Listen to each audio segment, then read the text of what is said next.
want each and every American to succeed and to take part in the American dream, which is the legacy of our ancestors. All of us want everybody to have the right to pursue happiness and to achieve happiness as they see fit. None of us, as free men and women in the United States of America, ought to have to ask the government permission to engage in our day-to-day living and commerce. That is wrong. We have, as the governor of New York State, a man who has been given Reichstag fire-like power authority over us to be a dictator of New York State until April of 2021. Who out there wants those powers stripped from Andrew Cuomo? Because we were not made, we were not destined for a dictatorship. We were destined for a constitutional republic in which we have three separate and co-equal branches of government, not one paranoid man making decisions for your life, your parents, your grandparents, your future, your business, and your destiny.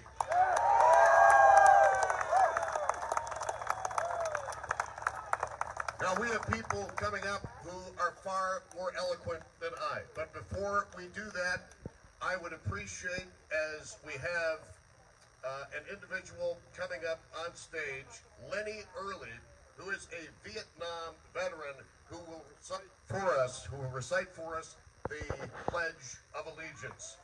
Lenny Early, Vietnam veteran, who sacrificed his youth for the United States of America. Okay, we're going to do this real quick, right? Isn't this guy great, man? I listen to him all the time. Okay, are we all ready? I pledge allegiance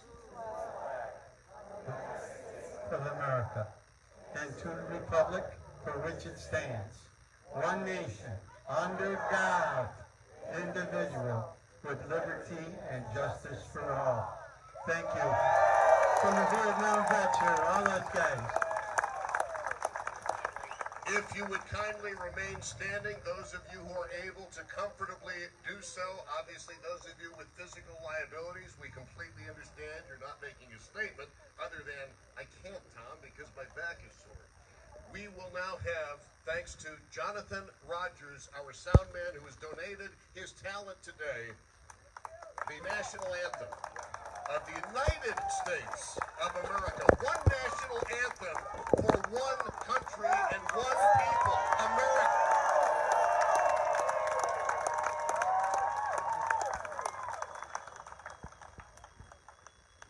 To honor America and perform our national anthem, please welcome home eight-time Grammy winner, Rock and Roll Hall of Famer, the Empress of Soul, Gladys Knight.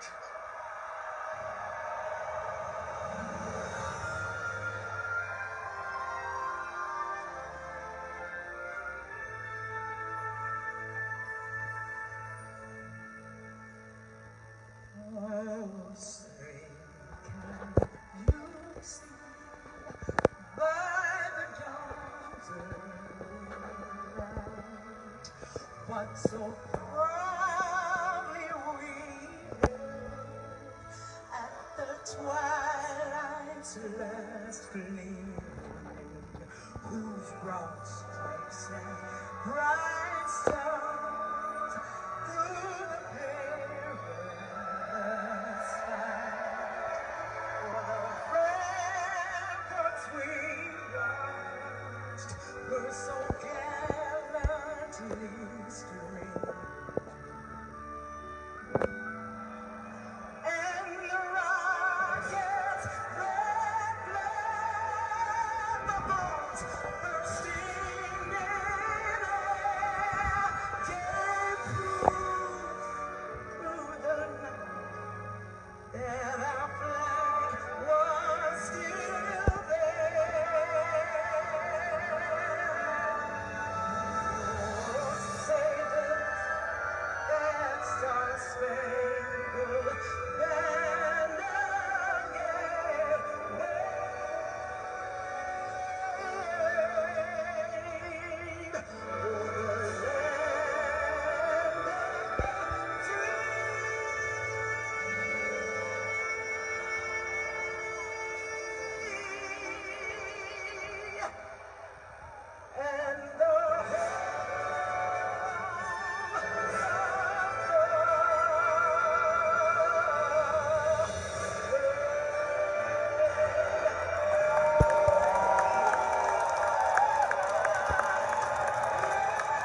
on the front lines of defending freedom and protecting us have been under a ridiculous amount of fire and prejudgment in America. I'm speaking of our police officers, our law enforcement agents, our firefighters, and all other first responders. If we have any in the crowd, I'm sure that they would like to hear perhaps a quick round of applause in appreciation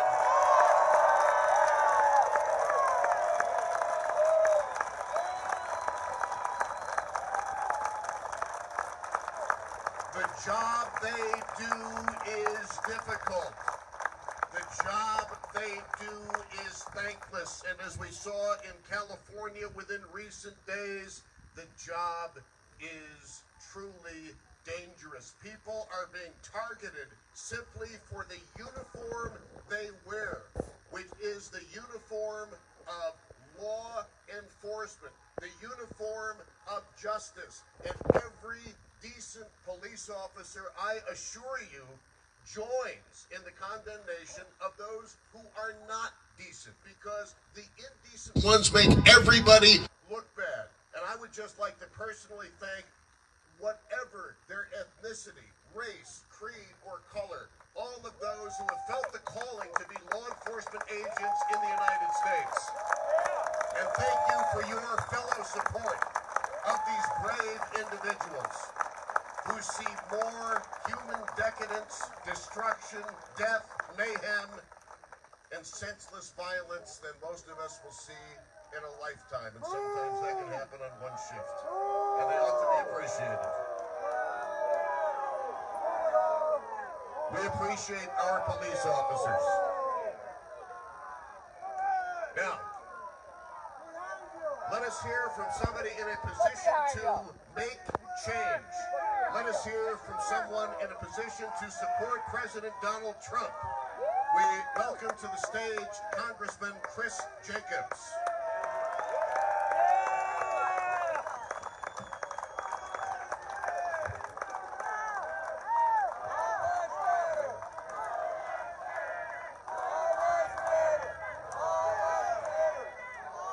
Good afternoon. Thank you, Tom, and thank you, everybody, for the opportunity to be here.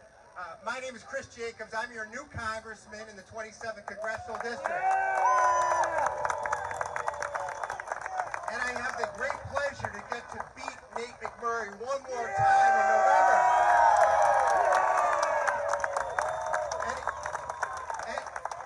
And you know, I have seen Nate McMurray do some pretty low and despicable things, but I've never seen him do what he did to our friend Mike Caputo the other day. That Mike Caputo was suffering from cancer. And I just want to say, I think we all join in praying for Mike Caputo and his quick recovery. We pray for him and his family, and every good God-fearing person, irrespective of their political views, should say the same thing. It is an honor to be here. It's an honor to be here among patriots who love America. And thank you for taking the time to come here and show loud and clear the majority of our people love America and will do what they have to do to fight for America. Thank you very much.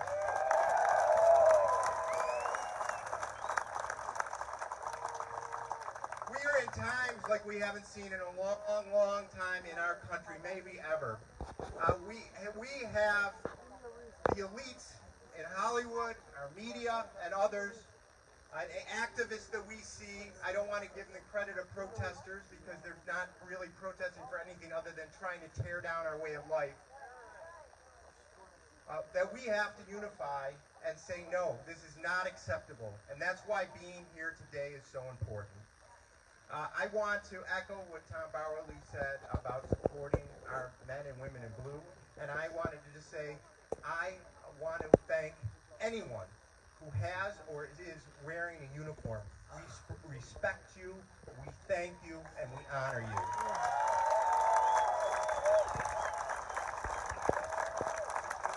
Now, I have the honor of being the new member of Congress representing the 27th Congressional District, but I did serve in the state Senate with great members of the Senate like Rob Orth, who I believe will be here later, who is a new minority leader in the state Senate. This rally is very important. It is time for Andrew Cuomo to go. And why it is so important now is because of how many great things this president has done, President Trump, to turn this economy around. Prior to COVID, creating the most powerful economy we've seen in 4 decades. Unfortunately, New York State has not been able to benefit from that because of all the policies of Andrew Cuomo. We need fresh leadership, Republican leadership, so we can seize the opportunities that Donald Trump has laid out for us.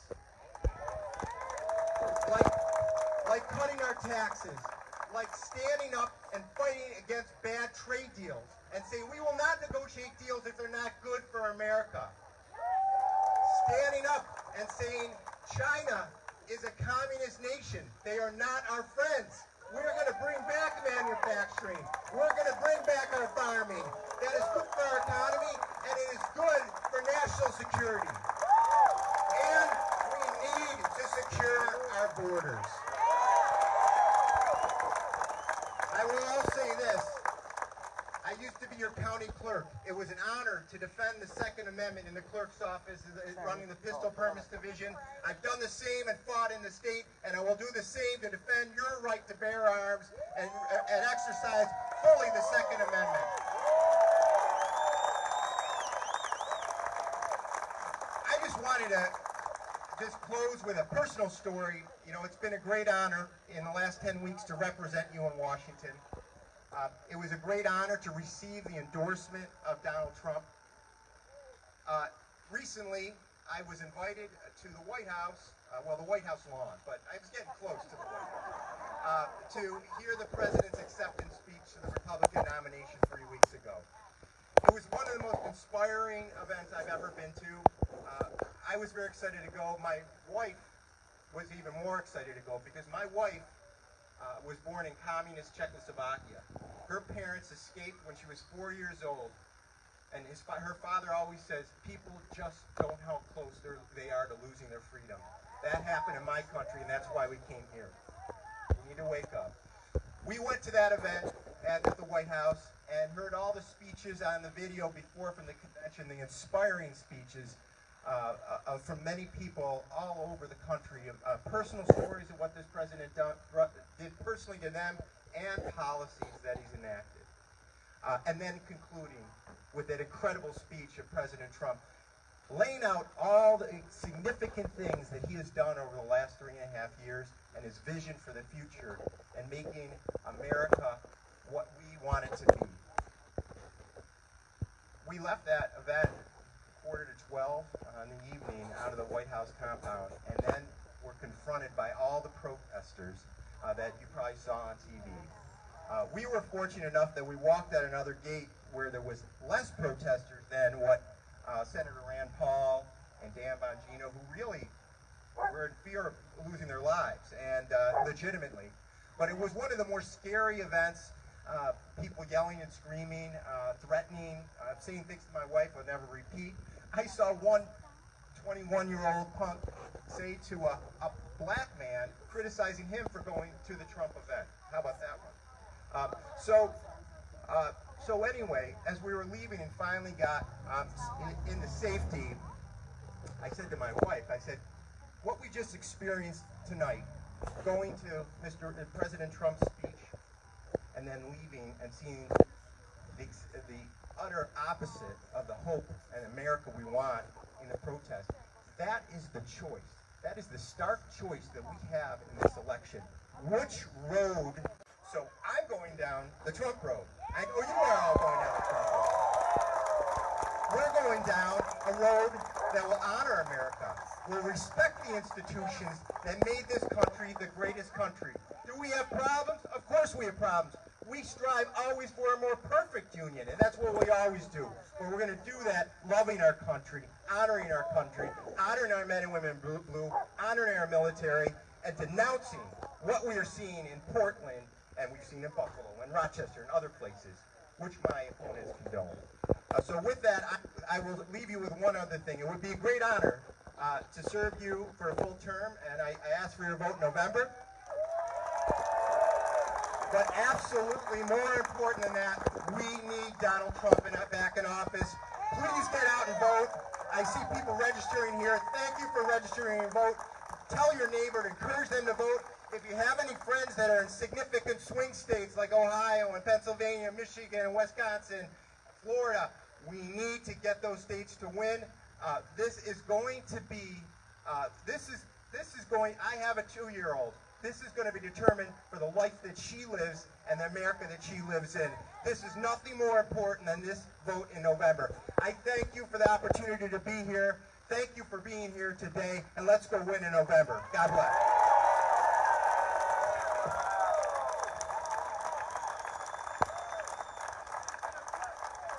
I am so glad Chris Jacobs mentioned the execrable tweet by Nate McMurray.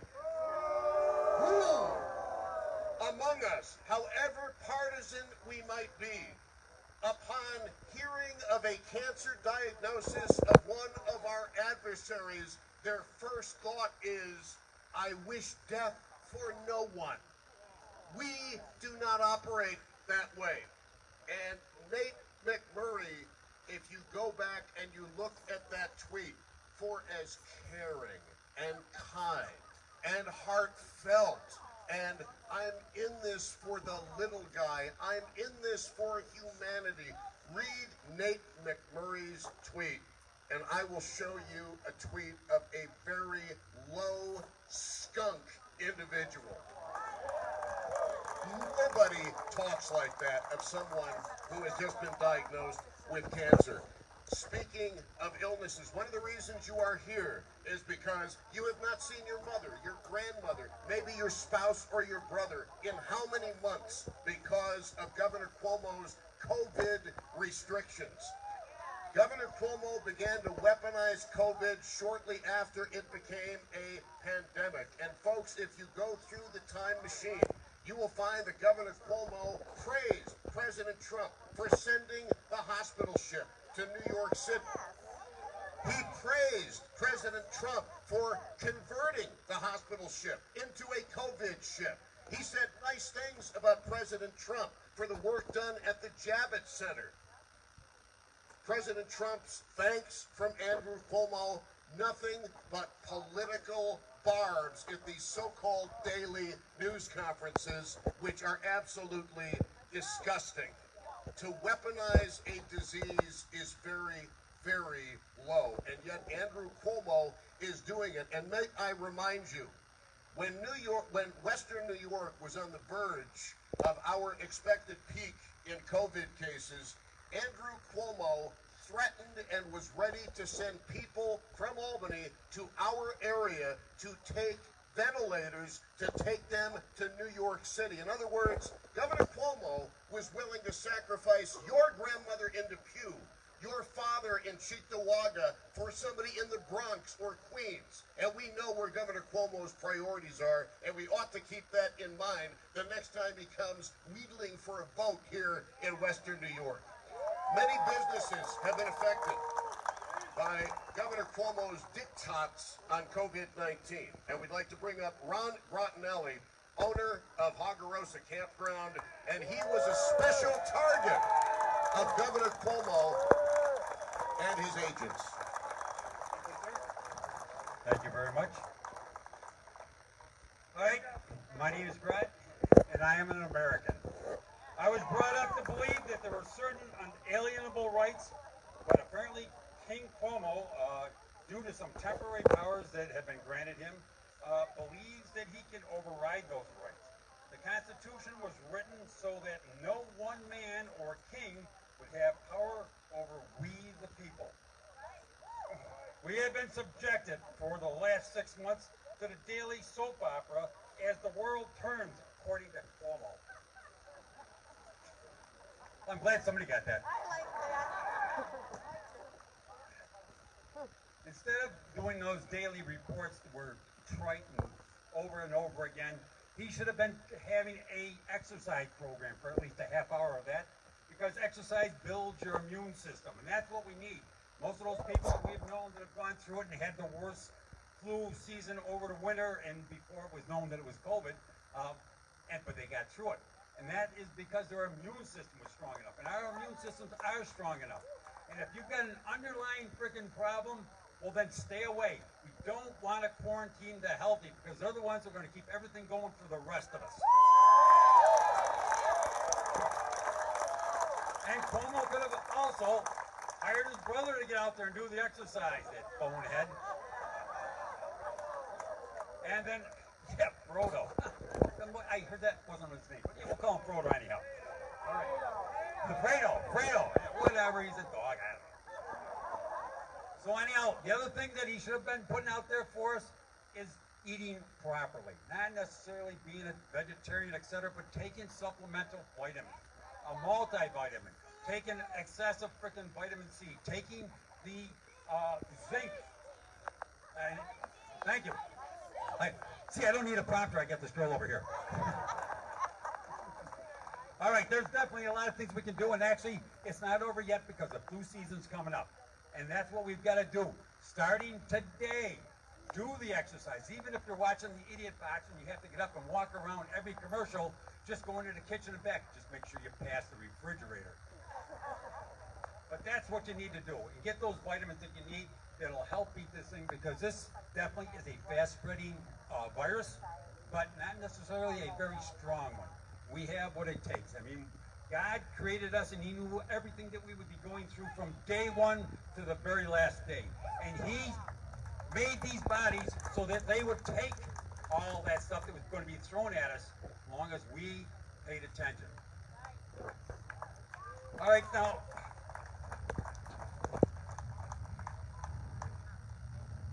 well, due to all the things that Cuomo has done, and it's not easy, you know.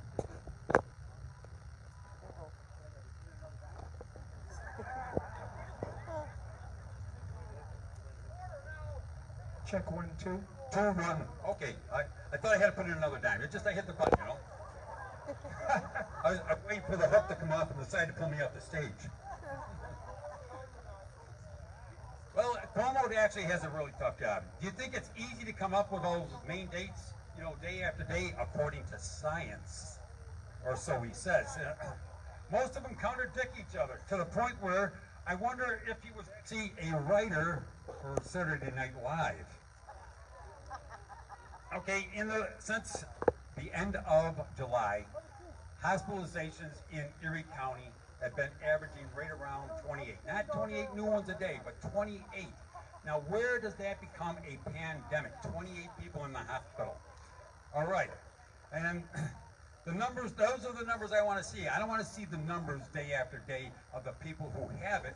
That doesn't mean squat, because we are freaking amplifying these tests up to 37 and 40, way beyond where that thing is going to be infectious. Normally, any disease, they look for it at 30.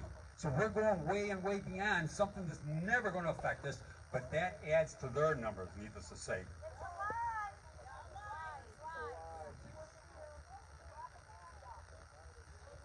Now, a little bit about what Cuomo did to me. But I don't look at it as he did it to me, you know, because I didn't do it for me to begin with. I did it for everybody. You know, I was just tired of the bullshit. I've been following this pretty strongly, especially the COVID, since the middle of April, and the numbers didn't jive back then. Okay? But the thing is Cuomo did, first of all, the Erie County Health Department got in touch with me. And at that point, they asked me what was going on in that. And I told them, needless to say, it was a peaceful protest, because I thought protests, you could do just about whatever you want. But I guess the problem there was the fact that it was a peaceful protest. You know? Now, according to them, it wasn't eligible. I was not eligible because I had more than 50 people. Well, we all know that there's campgrounds out there that have more than 50 people at it, and they've got a lot of events going on, actually sponsored by Cuomo, music events. Some of the edicts that they've sent out to us is that you can go someplace and sit down, take your mask off, and eat. But you can't go there and drink. And of course, needless to say, then you've got some waitress that walks over to you. And of course, if any of you guys are NASCAR fans, you know about drafting. Well, maybe I'm not going to be watching that anymore because I certainly wouldn't. But anyhow, this girl walks up to your table that's gone past several other tables, and she is drafting germs towards you. So where is the sense in that? There is no sense in any of it. And I'm sure all of you have heard this before and are on the same page.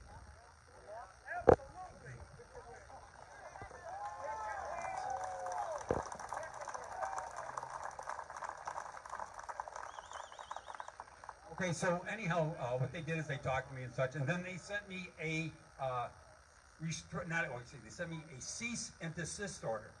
Cease and desist order. And since they sent the first one, I've gotten 2 more and a temporary restraining order.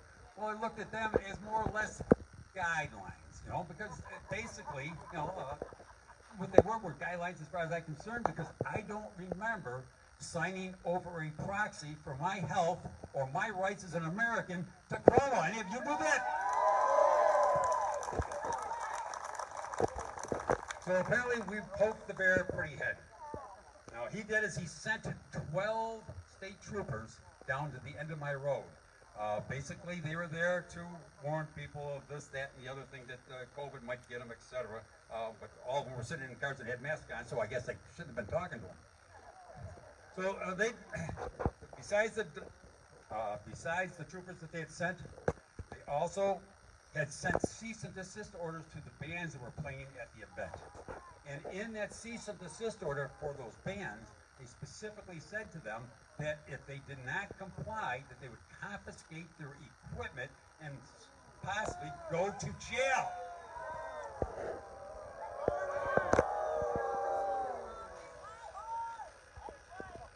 He also sent an order to the golf cart company that supplied us with golf carts at the campgrounds, and he ordered them to pick them up. And once again, he said under suffrage of penalty and possibly jail time. They're letting criminals out of jail. Now here they got people in jail, and apparently the masks and the distancing, they can't work it there. Now where do you have more control of people than in the jail? So apparently they feel that the masks and the distancing does not work. So anyhow, I wish that Cuomo would take this aggressive approach towards some of the somewhat peaceful protests that went on down in New York City. This was not about me. It was about every essential and non-essential person in New York State. Only a king can determine who is non-essential. Then off with their heads. I've gone on a little bit too long here, and I'm sure that my lawyer who's in the back here is kind of tugging on my bits here to shut up. But that ain't easy. I want to thank the 1791 Society for putting on this event and for allowing me to speak.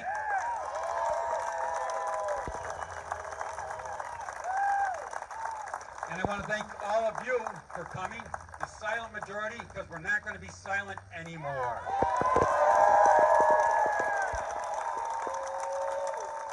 And of course, I want to send out a thanks to Maria Gennaro for giving us such nice weather, because I'm sure it was her fault. Okay, that's not all I have to say about that, but it's all for right now. Vaya con Dios. Thank you, Ron. Many of you have loved ones in nursing homes, and as Ron alluded to at this point, in prisons in New York State, inmates, violent felon inmates, have more access to their families than you do to your mom, or your dad, or your spouse, or your brother. And here to address that, Amy McKnight, who has 31 years in nursing care, and she is going to talk about the dramatic effect of banishing family from nursing home patients that is manifesting in nursing homes all over Western New York. Thank you. I am here today to be the voice of the patients and to tell you what Governor Cuomo is doing to our patients. I am outraged at the suffering and death of thousands across New York State. This is your parents, your grandparents, your aunts, your uncles. They are not just numbers on a curve that the governor says he succeeded in flattening. I am outraged that at the beginning of the pandemic, Governor Cuomo stated, and I quote, "I assume responsibility." Really? Because we're still waiting. Instead, he blames us, the nursing homes, who are forced to accept COVID-positive patients by him and his health commissioner. I witness every day the hard work and dedication of nursing home workers. Sometimes we work 12 to 16-hour days. We experience getting COVID tested once a week, while the governor appears on his brother's show on CNN with a giant swab and pokes fun at that. We witness patients with COPD and dementia wearing masks in the hallway, while the governors walk around town without his mask on, unless there's a photo op. We witness patients dying without any contact from family except for FaceTimes or looking through a window, while prisoners in New York State can have visits. And according to the New York Corrections page, and I quote, "They can engage in a short embrace." We witness patients with increased depression and wanting to give up on life. We witness patients eating on styrofoam plates while Governor Cuomo has his Sunday afternoon spaghetti dinner with his loved one and posts pictures on Twitter. I experience reviewing a new regulation or guideline sometimes 2 to 3 times per day. I am publicly inviting Governor Cuomo to come walk in my shoes and my coworkers for one day,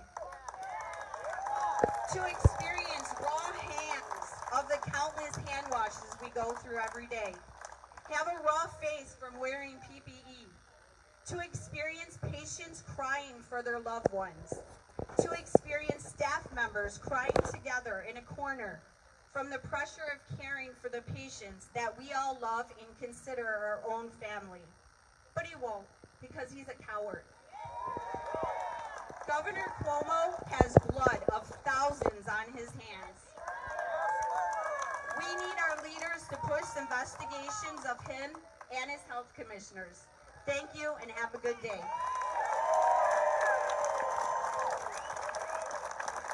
Indeed. It is so sad to hear stories of people who have to do through the window visits. And it is so sad to hear the stories of the declension of folks who are in their 80s or 90s wondering where their families have gone. Now, a little bit out of order, not in the sense that he's going to go nuts or anything, but out of schedule here, I want to bring aboard Max Tresmond, legal counsel for the 1791 Society, sponsoring this event, and he has words to say about legal actions against Governor Cuomo and New York State. Max Tresmond, an anxious world awaits your comments.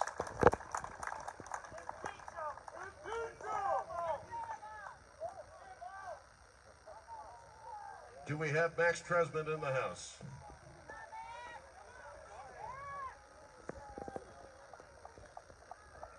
This reminds me of the first time I was on the radio. I was so excited to do it. And I launched into this beautiful monologue. And then I realized I forgot to turn the mic on. People heard 60 seconds in dead air. Max Tresmond, if you are not available at this point, we are going to get back to the schedule. Oh, Max is coming.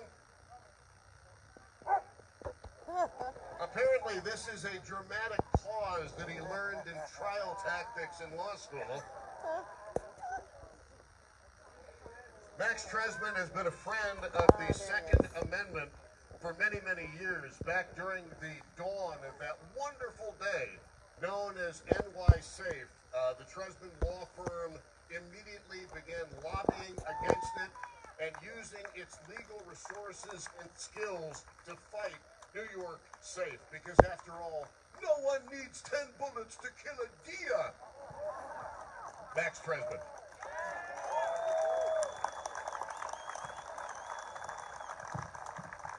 Jonathan, I will prevail upon you to hook up the microphone. I don't wish to do something wrong. By the way, folks, make sure you stay hydrated. It is September, but it's warm out there.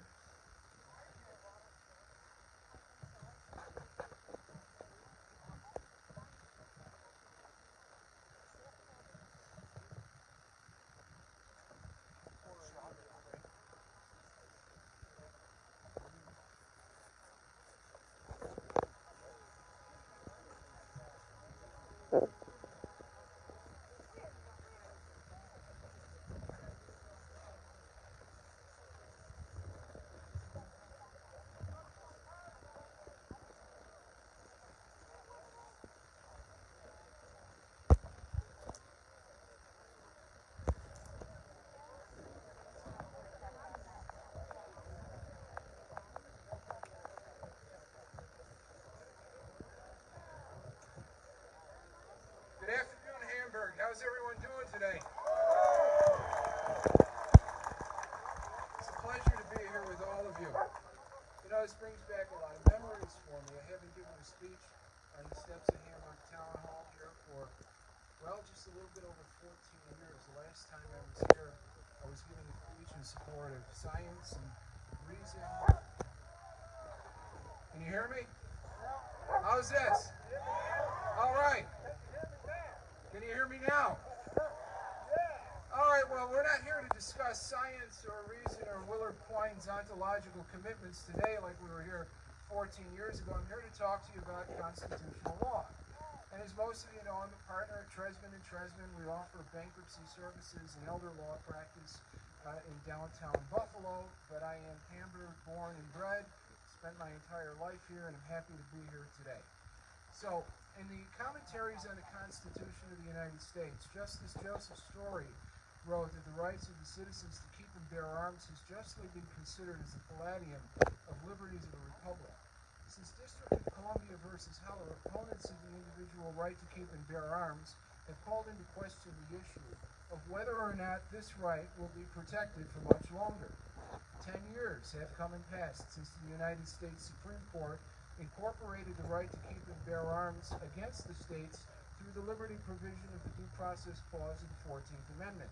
The Supreme Court's holding is clear. States are not free to infringe upon the core rights of the Second Amendment, namely the right to keep and bear commonly owned firearms in one's home for the lawful purpose of self-defense. That's right. In those 10 years, states like New York, Maryland, Connecticut, Illinois, and California passed sweeping legislation that strikes at the heart of the Second Amendment. The New York SAFE Act and its other state analogs represent an attempt to subvert the clear and plain language of the Constitution in a way that puts anti-Second Amendment policy before the basic rights of the people. In those 10 years, the United States Supreme Court has declined to review these laws in such a consistent manner that gun owners are losing their faith in the judiciary to protect their rights. Does the Second Amendment have a future? Absolutely. In a recent dissent, Justice Kavanaugh signaled his intent for the Supreme Court to grant review of state gun control laws. With the elevation of Judge Amy Barrett to Associate Justice Amy Barrett, Second Amendment cases have a likelihood of success on their merits. Judge Barrett is described as a clear Second Amendment supporter. In the case of Cantor versus Barr, Judge Barrett held that a blanket rule which prohibits gun ownership among nonviolent felons runs afoul of the Second Amendment. Judge Barrett's track record indicate that the Second Amendment will shortly have a fifth secure vote at 1 First Street, Washington, D.C.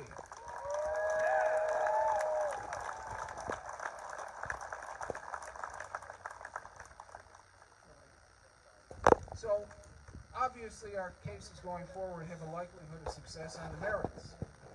We raise questions that are going to the merits of the constitutional Second Amendment right that are so substantial and difficult as to make them a fair ground for litigation. Right now, the harm that laws like the New York SAFE Act impart to New Yorkers' rights is irreparable. It is of such a peculiar nature that compensation and money damages alone cannot atone for New York's flagrant disregard of our constitutional rights. And remember, deprivation of a constitutional right is always an irreparable harm. The balance of hardships will soon tip away from gun owners and in the direction of those who do not respect our rights.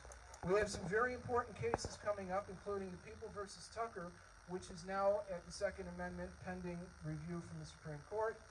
We have an exciting year ahead. Stay tuned. Thank you all for being here. I love all you guys. Have a great afternoon. Max Tresmond. Again, no joke. If the sun is beating down upon us, please make sure you have plenty of water and keep yourself hydrated. That way your throats will be lubricated to boo Andrew Cuomo with great gusto. Right now, from the world of law enforcement, which has been so acutely and badly maligned in recent months, we have Jeff Jondell, a retired New York State DEC officer, and to change gears just a little bit, he is going to speak about certain blights and eyesights on Lake Erie proposed by, well, I think you know who. Il Duce! The Prince of Prevaricators. If you look around, you'll see some yellow signs saying, just think no in Lake Erie. I'm going to surprise a lot of people because you haven't been paying attention. Among all the other slights this failure of a governor has got, we're $7 billion he admits in debt. The real figure? What do you think? 2 or 3 times? How many people think California's doing great? California's his goal. California right now, blackouts, brownouts, no power. Why is that? Because that's okay. But Governor Newsom is a genius, like Il Duce. We're going to take all the power plants down and go to wind turbines and solar. Here's the problem. When does a wind turbine work? When the wind blows. When does a solar cell work? Maybe today. We'll be generous and call wind turbines 25% efficient. So 6 hours a day and a good day it works. Which 6 hours? You never know, because it's unreliable. So you take out all the natural gas plants, take out the nuclear plants, what are you left with? Brownouts and blackouts. Your electricity price, 500 to 600% of what they're paying now. They know that. They don't care. They expect you to pay that. What's a government subsidy? That's when the government gives money to a business to operate, correct? Who's the government? We are. Who's the taxpayers? We are. To make these stupid wind turbines work, they're all subsidized already by us.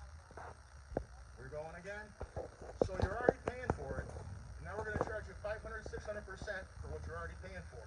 Does this make any sense? It gets better. Where are we going to put them? There's 11 million people that get their drinking water from Lake Erie. So let's conduct a science experiment.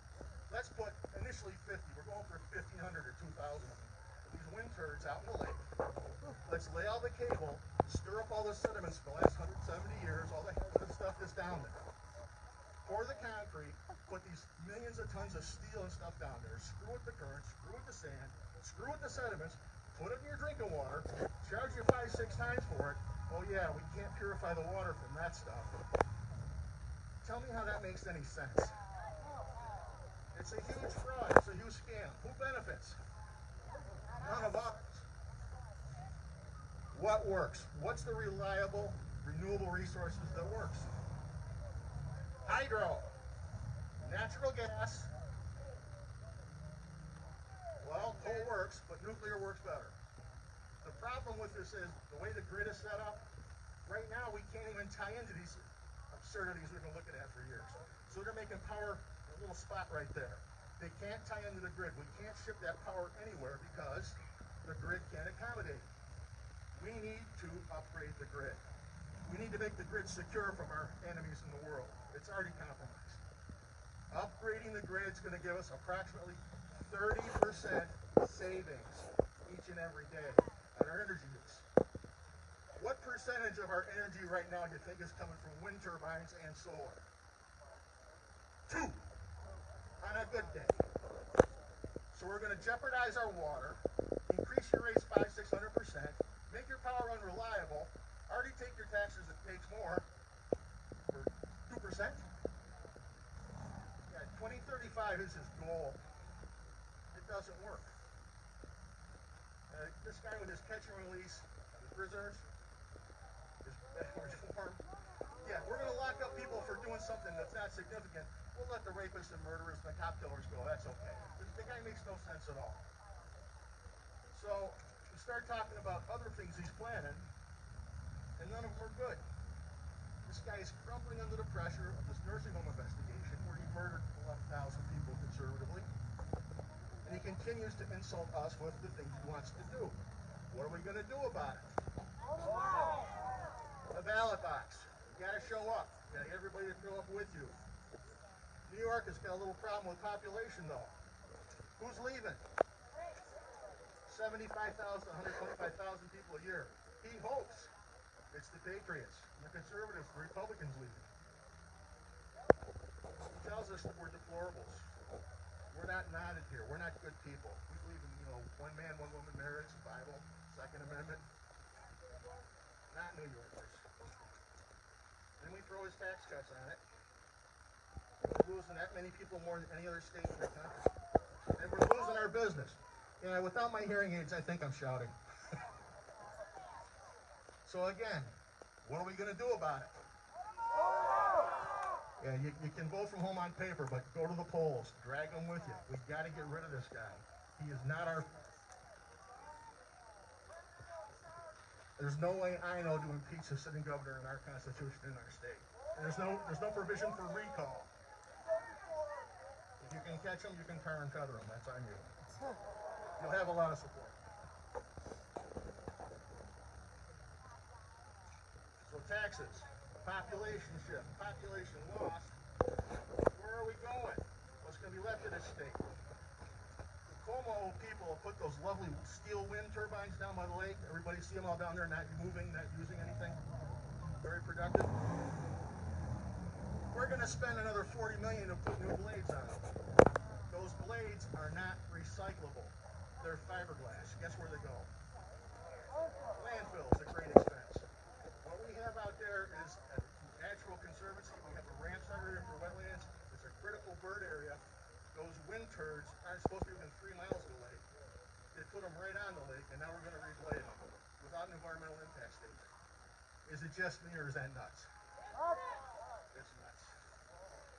Why are we concerned about turbines? Besides the pollution of the water and the air, what do they do to our birds? Smack them down, night and day. How about bats? Anybody think bats are important? We got any farmers? We got anybody with some fruit trees? They're pollinators. They're mosquito eaters. We have a lot of sickness and disease. Bats are our friends. The bats don't have to get hit by those blades. There's enough of a pressure difference when the thing spins. If they're near it, it blows their lungs out.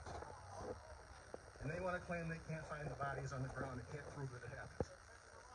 Yeah, they're picking up when they're getting beaten.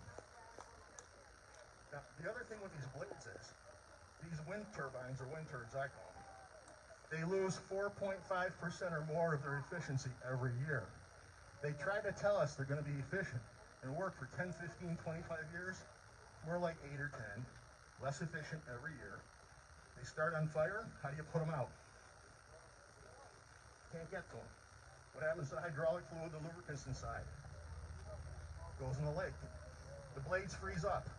So they send out a helicopter to use the toxic de-icer for the airplanes to spray it on the blades, and it goes in the lake. Who drinks the water from the lake? Anybody pregnant? Got kids?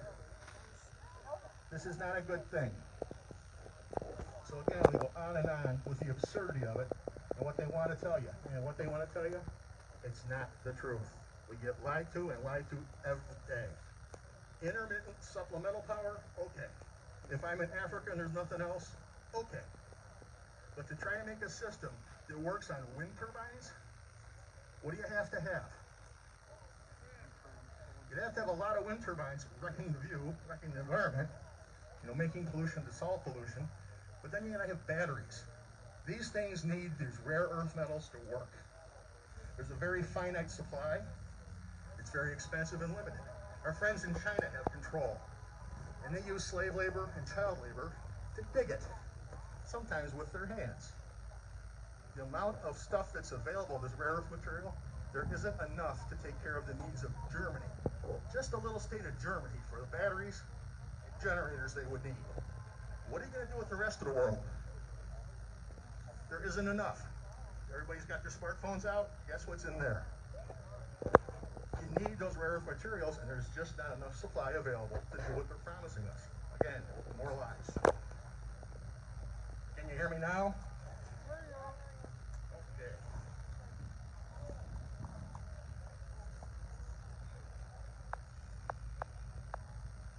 Most of these companies are foreign owned and foreign operated. And who do you think's making all the money? Techno guys from Europe, techno guys from China, techno guys from Japan. Again, it's not benefiting us. And again, it's a huge scam, it's a Ponzi game. Why do these people think these things work? You're erecting these monuments to stupidity that are obsolete, inefficient, and are going to fail and wear out. And then when it gets to the point that they can't operate anymore and lose their subsidies, they like to walk away and abandon them. Somebody's got to pay for the cleanup. Guess who it's going to be? All right, that's enough. Thanks for your time. Thanks for being here.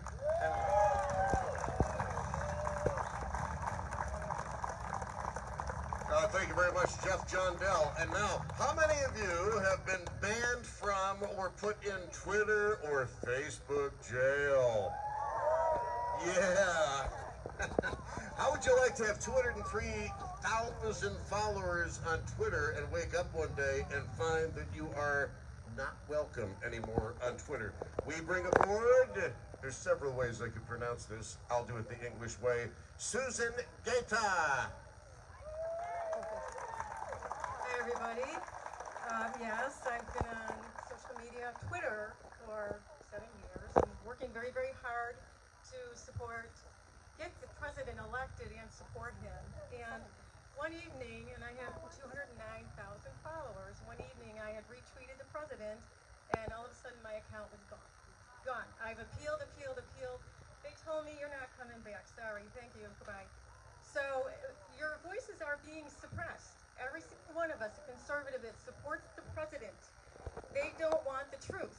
They want to put out their propaganda. The majority of the media is propaganda now. 98% of the media is owned by the Democrats, the liberals, and they are controlling everything. I'm just surprised there's not more media here, to put us on the news,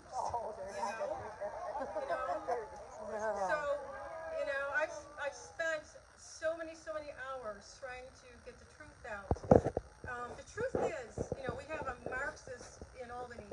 We have a one-party system in Albany, and it's run by communists, and this is the truth. They are the Democratic Socialists of America. And, and a lot of the unions are part of this. A lot of the teacher unions are part of this. Not the teachers, but their unions are part of this.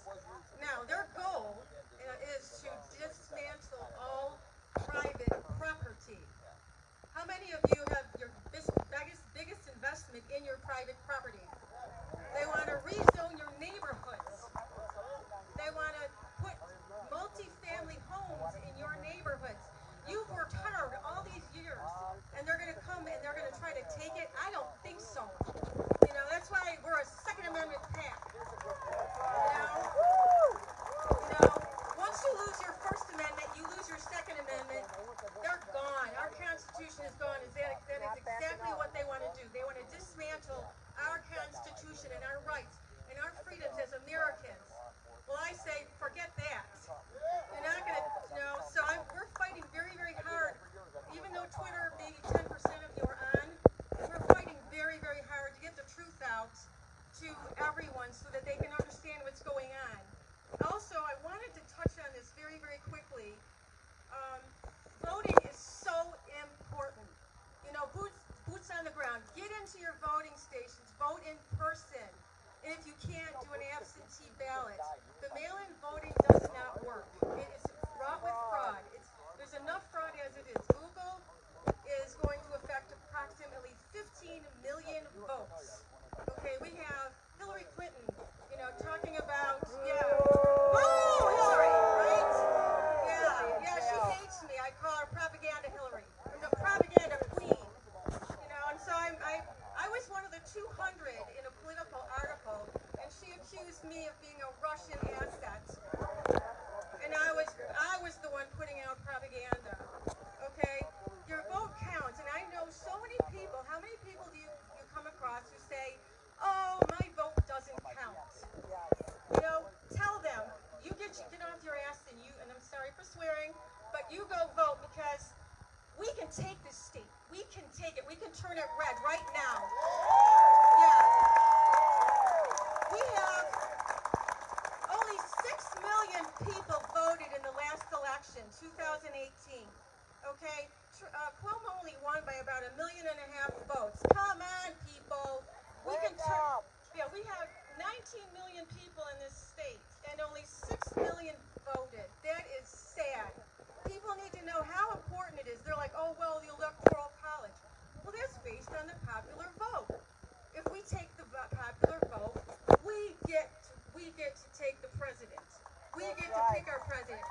Donald J. Trump! Yes! I'm a MAGA woman, and I fight for him every single day. So everybody, please get out and vote. And on a side note, we would love to have more members of the 1791 Society PAC. We're here to protect your Second Amendment and every other amendment. So please, take time to join the PAC. We would love to see you all at the meetings. Thank you very much.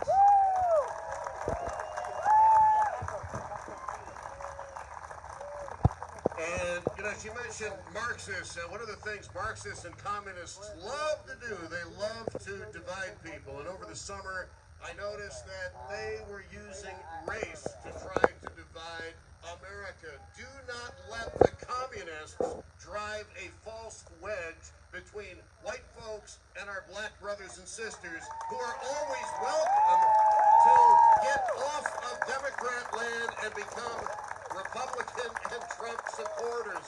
And there are more than I believe you know. Now, somebody who drove in all the way from Utica, New York, paying Andrew Cuomo's tolls along the way, the puppet master of Andrew Cuomo. They told me that a guy was bringing a puppet from Albany, and I thought they were talking about Kathy Hochul. Mel San from Rome, New York, all the way did he drive so that we might have a visual of Governor COVID. Thank you. I'd like to take this minute to thank Frank for inviting me out. He's been trying to get a hold of me for 2 weeks, and he got a hold of me Friday night. I had a big party planned, so my wife was TikTok. Oh, yeah. Hey, how's everybody doing? I'd like to thank Frank for coming out, or inviting me out. I had a big pool party planned today. You see how that's gone. I'm sure everybody else had